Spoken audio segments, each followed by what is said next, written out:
ஆச்சியார் அப்போ அவர் மோஸ்ட்லி நடிச்சு காட்டக்கூடியவர் தானே? நடிச்சு காட்ட மாட்டார். ஆ. அவர் நம்மள பெர்ஃபார்ம் பண்ண சொல்லிட்டு அதில் கரெக்ஷன் சொல்லுவார்.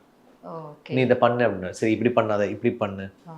இது இப்படி பண்ணு அப்படின்னு கைட் பண்ணிட்டே இருப்பார். So okay. அதுலேருந்து ஒரு பர்ஃபார்மன்ஸ் எடுப்பார். ஓகே. ஆனா அந்த படம் பண்றப்போ உங்களுக்கு பயம் இருந்ததா? ஏன்னா சீனியரா ஜோதிகா மேம். அவங்க வந்து அந்த முகபாவனைக்கே பேர் போன ஒருத்தவங்க. அடுத்தது பாலா சாரு. ஸோ அவருக்கு அது இல்லை, உங்களுக்கு மியூசிக் ஆல்ரெடி ஒரு படத்தில் பண்ணதுனால எனக்கு ஆ. ஒரு ஓகே ஹேண்டில் பண்ணிடலான்னு ஒரு சின்ன தைரியம் இருந்துச்சு. ஆ. ஏன்னா அவருக்கு என் மேலே ரொம்ப ரெஸ்பெக்ட் ஜாஸ்தி, ஆ. மியூசிஷியனாக இருக்கிறதுனால. ஓகே. அப்புறம் எனக்கு எனக்கு ரொம்ப நல்லா இருந்துச்சு, ஜாலியாக இருந்துச்சு அவரோட வேலை செய்யுது.